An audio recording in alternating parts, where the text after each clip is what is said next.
Hello, beautiful people. So you've picked up your copy of The Garden Path, had a run around your garden, and now you seem a wee bit stuck.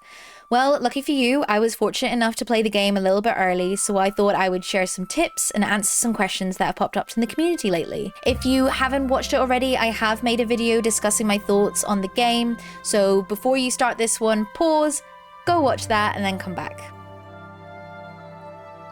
You watched it? Great. Now without further ado, let's get stuck in. This sounds mad, but I was so busy exploring the garden and wandering around that I would often get lost. One of the most frequently asked questions I've seen is, where is the main garden? Well, no matter which layout you're given on your save file, the main one is situated in the top middle acre of the map. Here you will find the community centre. This has a notice board telling you about the day and which travellers are expected to visit, the pigeonholes where you can invite certain characters to come, and your compost bin where you can recycle unwanted plants and whatnot. Another useful item in this area is the shrine. If you didn't skip the tutorial, you would have come across quite a few of these already. This one in particular though allows you to change the time of day in your garden. This is handy if you tend to play during the night but want to experience the garden in the daytime. Just remember though, this is a one-time deal, something that I found way too late. Weight management in this game is crucial, unless you fancy walking around at a snail's pace rather than gleefully skipping across your garden. Easy ways to lighten the load include combining items such as the guidestone fragments, which can then be used at the old gardener's statue for rewards. If you have any overgrowth or plants you don't want anymore, head to the community centre where you can compost them for Worm to pick up the next morning in exchange for pop sticks. Finally, if you manage to find any, certain types of furniture will also help you store your items. If not, you can pop items into stash spots, but at the time of recording this is only available on PC and not in the Switch port. I suspect that this will come up in a future patch though, so please be patient. You'll notice that the garden map is pretty large, spanning a total of 15 acres with daily travellers spread across it. This can take quite a while to traverse, especially if you're over-encumbered, which I often am. Should you have no means of storing your items yet, you can often find 2 molehills in the shape of arrows on the map. This works as a fast travel system, but note that these molehills will move each day. This has saved my sanity on multiple occasions, as it wasn't until recently that I finally got my trunk. I also recommend pinning areas of interest such as your tent, project plots, and other key areas so you're not constantly looking at your map every 5 steps or so. Researching is a very important feature in this game. To learn more about your garden and what each plant yields, you must take the time to research each plant you come across by focusing. Each plant has a mini knowledge milestone that unlocks a potential cutting from that plant depending on the season. It's as simple as that. Learning more about harvestables will also help you grow your garden. For example, when you sow a seed and listen to the seedling, it will show you 2 harvestables which you can then combine to create a fertilizer for it. Once I learned more, I was able to figure out the best way to help my plants grow more efficiently. Early on in the game, you'll meet Tom, a traveller who is willing to sell you seeds in exchange for items you may have in your inventory. Through him, you can also purchase project folders, which allow you to plant out plots throughout your garden.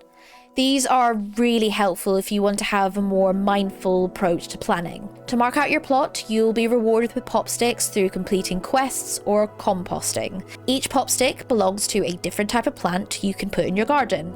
Once you've placed the pop sticks where you'd like them, go to the community centre and submit your project. Now you can plant the seedlings and watch your garden grow. So I vaguely explained in my review video about what tones actually are, so let's dig deeper. The main function of tones is for harvesting plants from different seasons, which can be gained through the use of equipment or by brewing and drinking tea. Tones can be temporary or permanent, and depending on how many you have at each season slot, they can be used for harvesting plants and unlocking dialogue options while guiding spirits occasionally found in your garden. Having the right tones at hand can also affect how folks might feel about you. To use tones for harvesting, make sure you've researched a plant enough to find out what can be successfully taken from it. During a positive harvest, you'll spend a tone and gain an item. During an unsuccessful one though, I found you only tend to clip off overgrowth or twigs, which can still have their uses. Dressing for the season can be very important too, because like the tools you use, it can affect your tones. If you find yourself too hot or cold, this can limit the amount of tones you can gain. Dressing correctly can also help with activities and what kind of tones you can receive through completing certain tasks. Like any other cozy game, trading is pretty straightforward, but in this one, it's quite unique.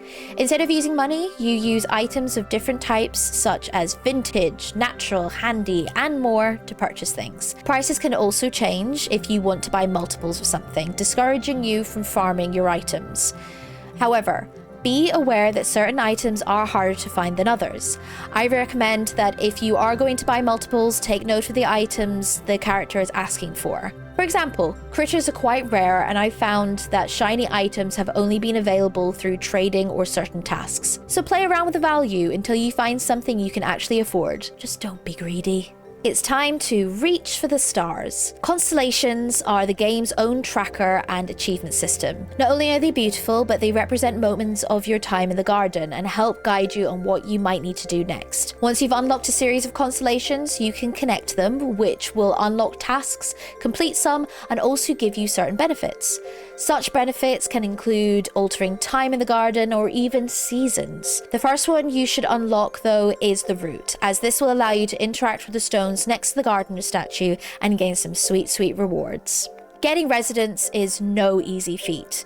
When you start the game, you will have one visitor who will come to stay in your garden permanently. This one is free, but future visitors will only stay after meeting very particular criteria. Like Animal Crossing, each resident has a different personality type, but looks like a type of fruit or vegetable. To consider staying in your garden for good, check what they might be asking for. This can range from a certain star needing to be unlocked to a certain amount of furnishing types placed in the garden. As a bit of a bonus tip, I'll say this. Make a to-do list. Or not. Whatever floats your boat. But these are a few things that I like to do on my dailies.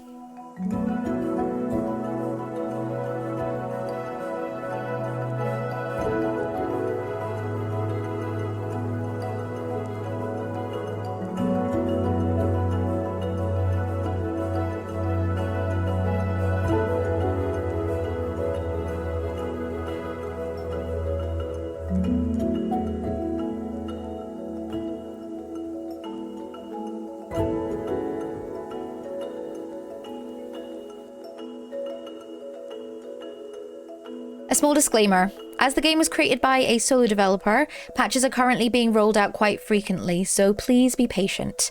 Louis and co have been really active over on the Garden Path Discord server, where they have been answering questions and updating players on upcoming patches.